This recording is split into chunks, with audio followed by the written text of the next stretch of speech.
Assalamualaikum warahmatullahi wabarakatuh. Eh, Selamat pagi teman-teman sekalian. Hari ini memasuki pertemuan yang keempat ya. Kita memasuki pertemuan yang keempat, yaitu kita akan membahas mengenai manajemen memori itu seperti itu. Namun sebelum pertemuan yang keempat, pertemuan yang kemarin kita sudah membahas mengenai application manager itu seperti apa ya pada sistem operasi, mulai dari prosesnya itu seperti apa gitu ya, program yang berjalan di memori itu seperti apa, program bersifat statis itu seperti apa di komputer, yang bersifat dinamis seperti apa, bila ada beberapa program yang sama itu endingnya seperti apa, itu sudah kita pelajarin di minggu kemarin seperti itu. Terus contoh struktur ininya ya, struktur dasar pemrogramannya itu seperti apa, sudah kita bahas juga. Nah, pertemuan yang sekarang kita akan membahas mengenai manajemen memori. Nah, mengenai manajemen memori ini apa aja sih yang akan dibahas di manajemen memori ini? Di manajemen memori ini pastinya ada memori fisik ya, terus ada virtual memory itu seperti itu. Terus ada ini apa ya, istilahnya pendukung memori itu seperti itu. Kalau kita gambarkan secara sederhana gitu, kayak gitu. Secara sederhana anggaplah gambarnya seperti ini ya. Di sini RAM kan ya. Misalkan RAM, ini ROM kan gitu ya. Nah, random access memory seperti itu kan. Kalau di kita RAM ini kan random access memory seperti itu. Alokasi memori yang dapat dijadikan ruang penyimpanan seperti itu, dapat diacak itu seperti itu. Random access memory itu seperti itu. Terus kalau penunjangnya dari penyimpanan memori ini, salah satunya itu di sini FDD ya. FDD, ada HDD,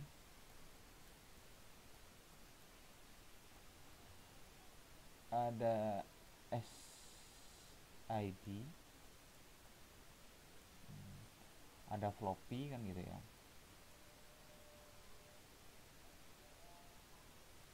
Nah, ini penunjang penyimpanan gitu ya. Penunjang penyimpanan penu, pen, sorry. Ini penunjang penyimpanan data gitu. Penunjang penyimpanan data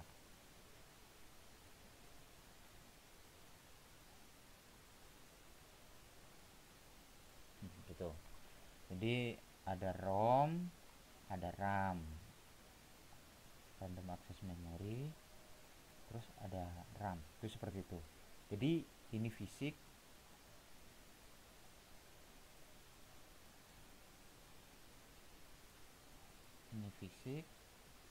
ini virtual lah ya.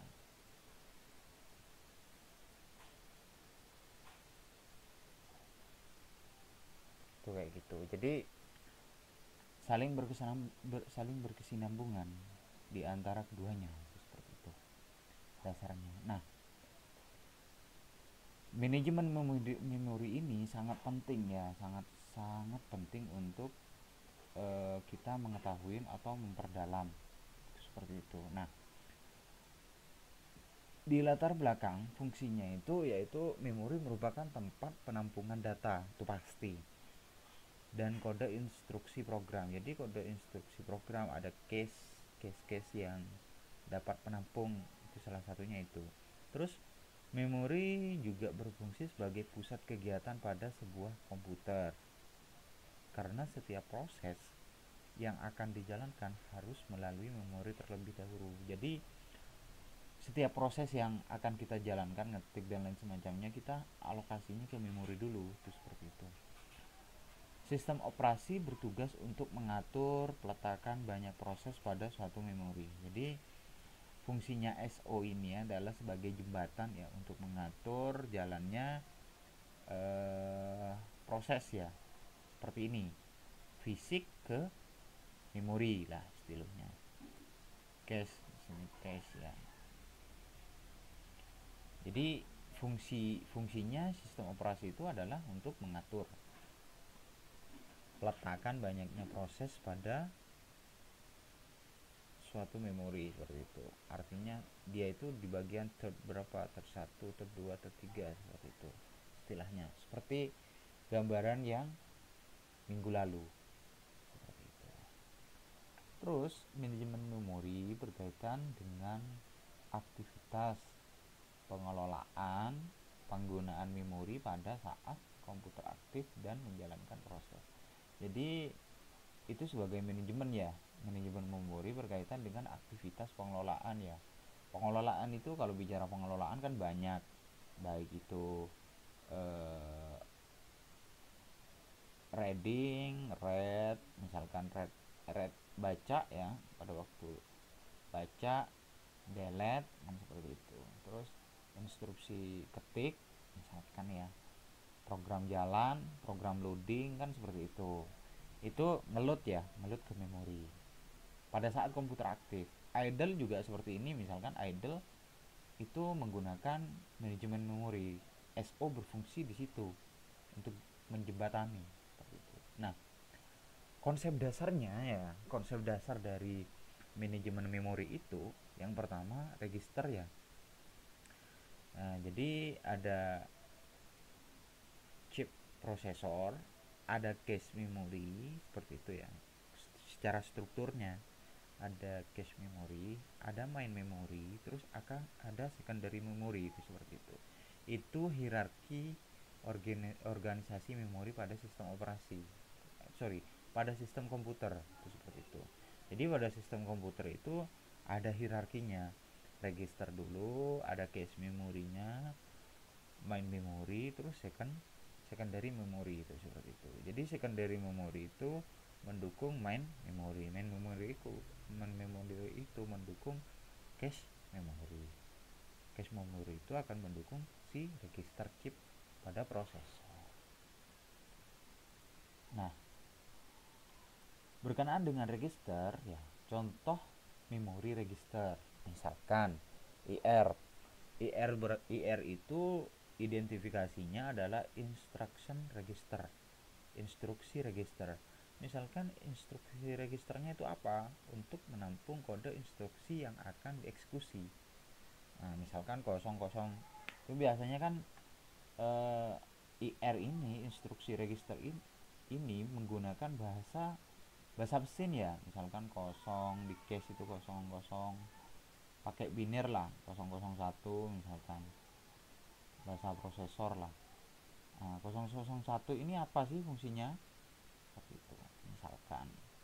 Misalkan ini untuk instruksi register allocation misalkan. Mesen alokasi dulu misalkan. Alokasi untuk apa? Misalkan satunya misalkan untuk baca misalkan. Baca seperti itu. Jadi instruksi register dulu seperti itu. Misalkan ketiknya A, ya udah instruksinya apa seperti itu. Terus yang kedua ada AX, ada BX, ada CX, ada DX seperti itu dan lain untuk menampung data dan informasi. Jadi ada kode instruksinya, ada ini apa, data penampungnya seperti itu. Terus yang kedua yaitu kapasitas memori register sangat terbatas. Ya, kapasitas memori registernya yang ada di ini, di apa, chips prosesor itu sangat terbatas ya. Itu seperti itu. Agar ukuran chip prosesornya tetap kecil, itulah sebabnya diperlukan memori utama. Jadi apa ya, memori utamanya itu sangat dibutuhkan untuk sebagai penunjang. Terus untuk memori utama ini kan di register itu membutuhkan memori utama. Nah, untuk memori utama adalah pada umumnya dapat diakses secara random ya. Seperti yang saya bilang tadi, RAM, random access memory. Dan voltage, artinya itu voltage ya full apa? Full penggunaan itu seperti itu. Namun sayangnya kecepatan transfer data dari memori utama ke prosesor sangat lambat jika dibanding dengan eksekusi prosesor. Jadi antara prosesor dan memori itu berkesinambungan. SO, sistem operasi yang ada itu harusnya menjadi jembatan gitu ya. Jadi jembatan di keduanya seperti itu. Jadi fungsi kita mengetahui, fungsi kita mempelajarin mata kuliah sistem operasi, kita harus tahu fungsi memori, fungsi sistem yang ada di dalamnya itu seperti apa. Nah, di sini contohnya adalah Pentium 4 ya. Pentium 1,7 seperti itu. Kamu 1,7 GHz memiliki front busnya itu 400 ya. Artinya terdapat selisih kecepatan 4x seperti itu. Berarti setiap kali terjadi transfer data dari memori utama ke register prosesor harus menunggu 4 siklus eksekusi. Jadi dia itu harus menunggu, karena selisih kecepatannya kan 4 seperti itu. Harus menunggu ini transformasi datanya seperti itu. Nah, ada memory cache ya yang di struktur tadi untuk mengatasi perbedaan kecepatan ya, digunakan teknik caching untuk memori utama dengan menggunakan memori cache. Jadi memori cache ini fungsinya adalah untuk mengatasi perbedaan kecepatan ya. Artinya perbedaan kecepatan seperti contoh ini kan perbedaan kecepatan ya, diperlukanlah memori cache. Umumnya berada dalam prosesor. Jadi cache-nya itu yang secara umum itu ada di prosesor. Itu memori cache. Artinya sebagai jembatan antara memori fisik dengan memori virtual gitu ya. Virtual yang ada di prosesor lah. Gitu. Kapasitas jauh lebih kecil dari memori utama. Gitu. Dari memori fisik, memori utama. Saya bilang memori utama itu adalah memori fisik lah. Seperti itu. Nah, jadi dia itu sebagai jembatan untuk menormalkan ya, terjadinya perbedaan kecepatan ya, adanya perbedaan kecepatan.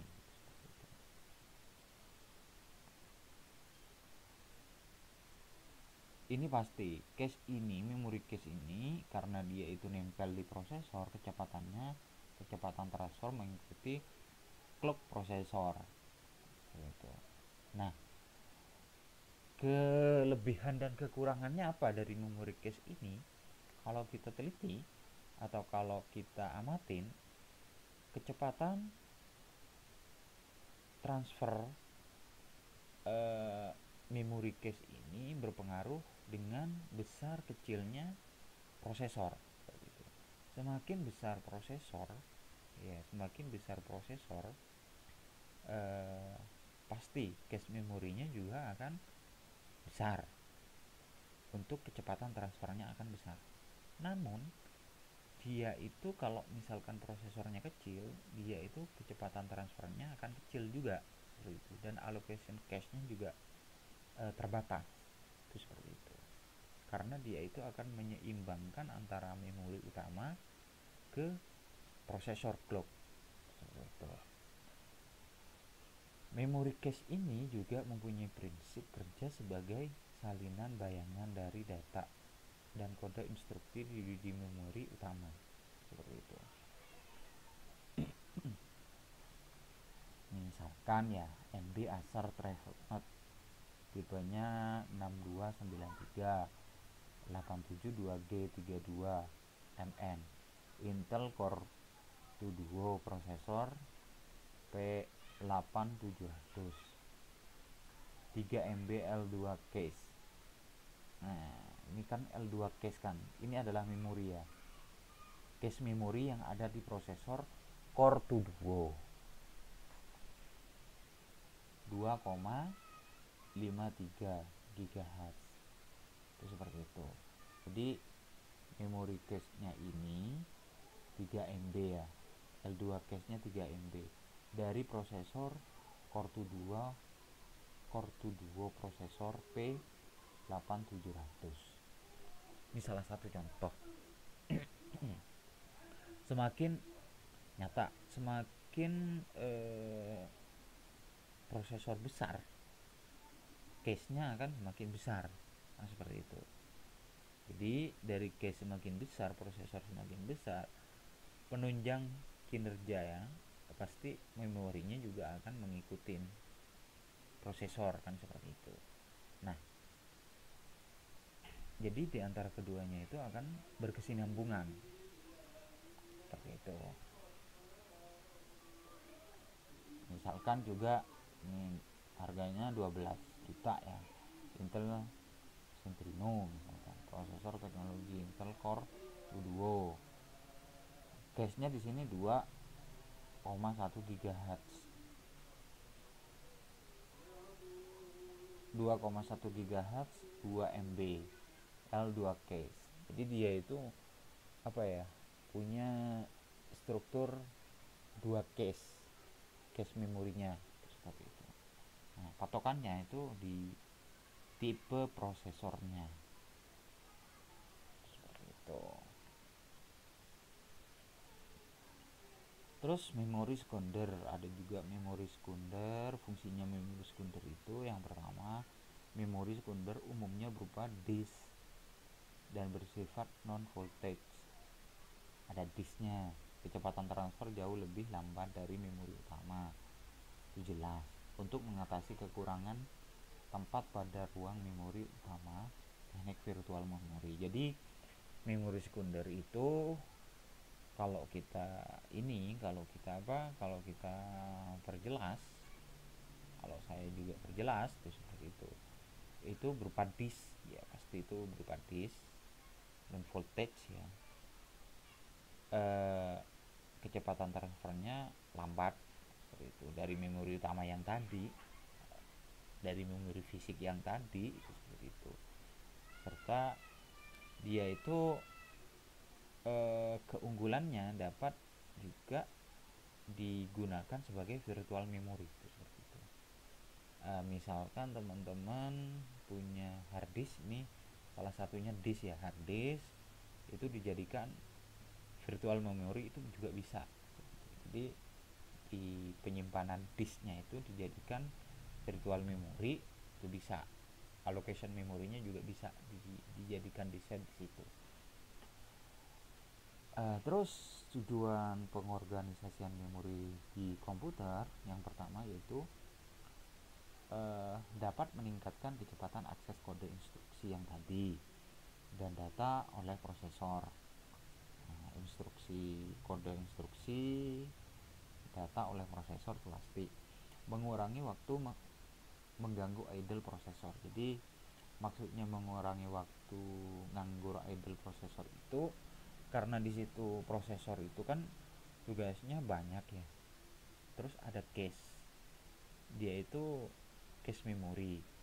Cache memori itu meringankan beban memori fisik seperti itu.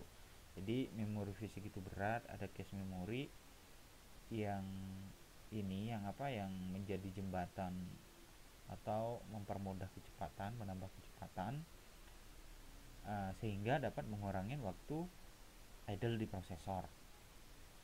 Terus juga memperbesar kecepatan penyimpanan sistem memori di komputer. Itu salah satu tujuan organisasi di memori di komputer. Namun secara umum semakin bawah tingkatan pada hierarki organisasi komputer, maka Yang pertama, harga persatuan bit semakin rendah, itu pasti. Kapasitas penyimpanan semakin besar dan frekuensi pengaksesan semakin berkurang. Kecepatan akses juga semakin lambat. Nah, secara umum seperti itu. Terus pengelamatan memori itu bertugas untuk mereferensi kode instruksi atau data di memori utama secara tepat, merupakan tanggung jawab dari compiler. Nah, compiler tersendiri yaitu berfungsi mengubah source atau kode yang ditulis program atau yang ditulis programmer menjadi file yang berisi kode instruksi program yang dapat dijalankan oleh prosesor. Jadi mikroprosesor ya, pemrograman mikroprosesor saya bilang ya, karena pemrograman itu yang dapat dikenalin oleh si prosesor. Jadi setiap instruksi-instruksi yang ada itu dalam program dapat dijalankan oleh prosesor seperti itu. Dalam menentukan alamat instruksi atau data, compiler mengacu pada metode pengelamatan memori yang dipakai sistem komputer.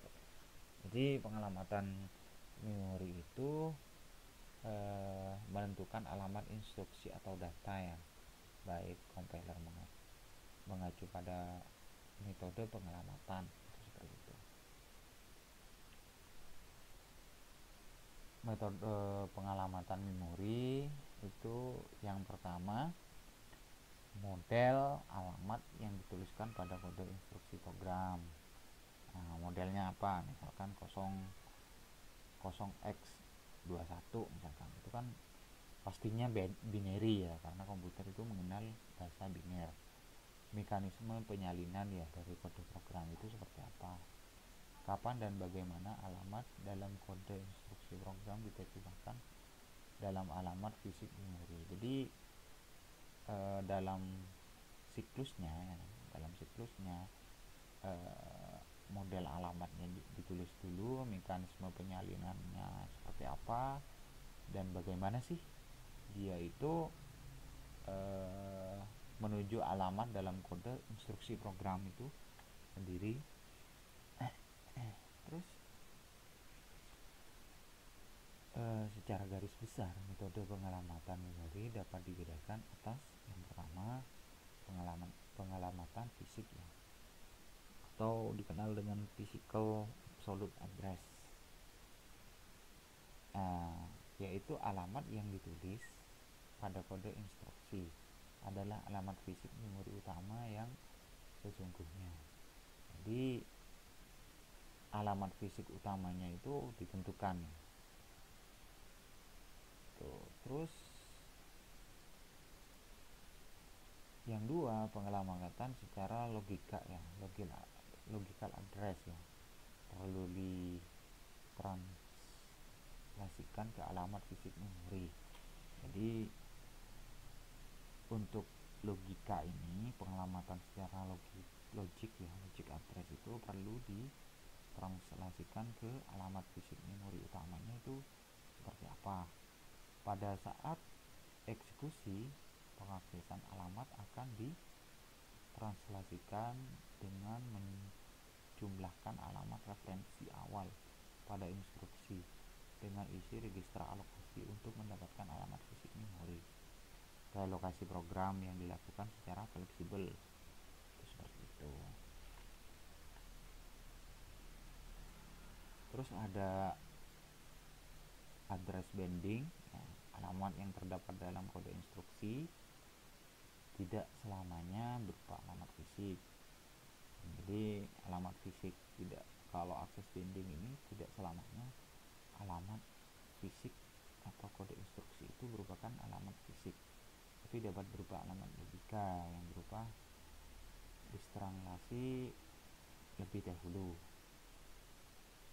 Aktivitas translasi alamat ini disebut dengan address binding.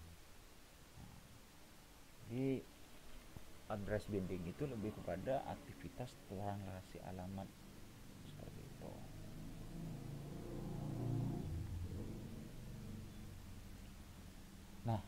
tahapan proses user program ya.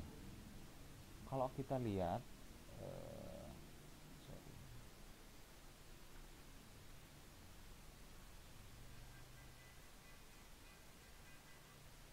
Kalau kita lihat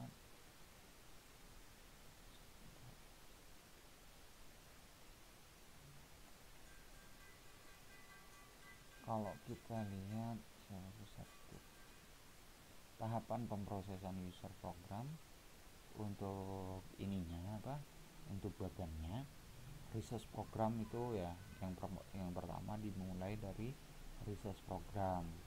Ada complete time-nya, complete time assembly-nya itu seperti apa sih. Terus ada object modul. Di object modul itu dia itu ada dua komponen.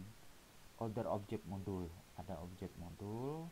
Kalau object modul itu dari compiler assembly ya, compile assembler. Nah, jadi resource program, compile assembler.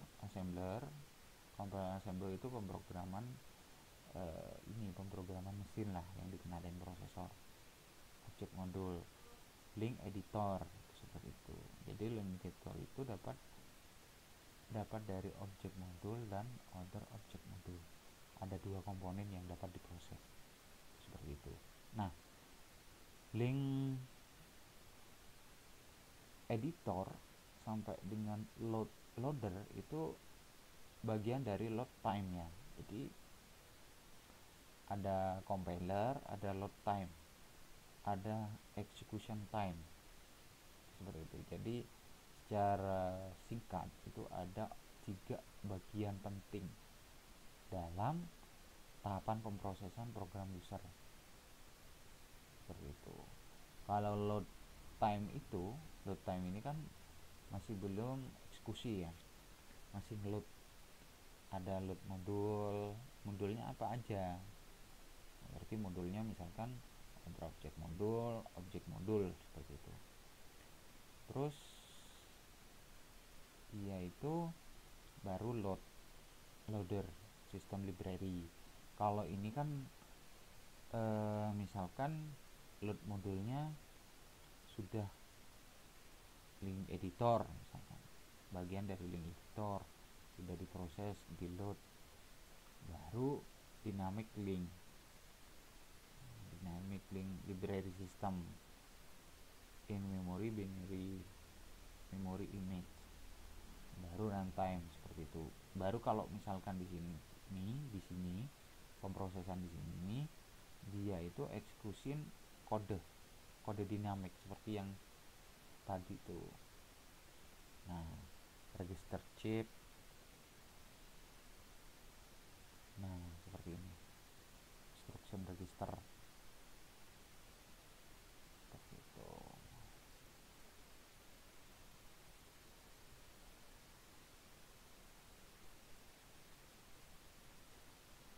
Ada juga memory management unit MMU ya, dimana MMU ini perangkat hardware yang memetakan alamat logik virtual seperti itu ke alamat fisik. Nah, skema MMU menyediakan perangkat register yang dapat diset oleh setiap CPU. Setiap proses mempunyai dataset register disimpan di BCD, base register, dan limit register.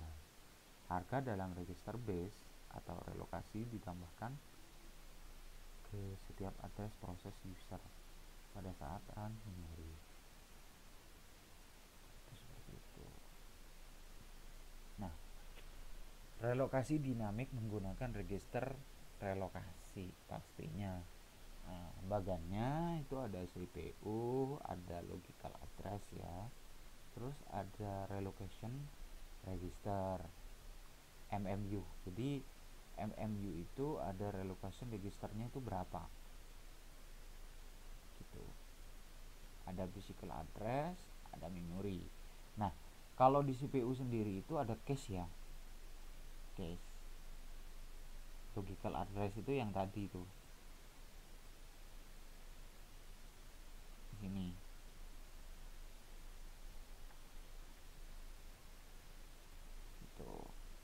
Terus ada relocationnya. MMU itu relocationnya apa aja. Terus ada physical address lagi, itu seperti itu. Terus ke memori. Mungkin itu yang dapat saya sampaikan di pertemuan hari ini. Saya perlu mengingatkan ya, seperti yang saya kirim ke grup itu, pertemuan kita sampai, kalau nggak salah kita UTS itu online ya, kita UTS online. Oh iya, UTS online-nya nanti prosedurnya sesuai dengan kelompok yang sudah ditentukan. Nanti bisa dikerjakan atau didiskusikan dengan kelompoknya, tapi materinya saya breakdown. Nanti saya bagi-bagi seperti itu materinya. Ditunggu aja seperti itu. Tapi itu dikerjakan kelompokan aja gitu ya. Mungkin itu yang dapat saya jelaskan dari materi manajemen memori ya di pertemuan 4 ini. Kurang dan lebihnya saya mohon maaf. Apabila ada pertanyaan, silakan ditanyakan di komen classroom seperti itu. Dan juga untuk absensi, silahkan di komen classroom tuliskan nama dan name. Pertanyaan juga monggo silahkan. Untuk di pertemuan 4 ini saya nggak ada tugas itu. Mungkin di minggu depan saya kasih seperti itu tugas. Kurang dan lebihnya saya mohon maaf. Jaga kesehatan di situasi kali ini. Assalamualaikum warahmatullahi wabarakatuh.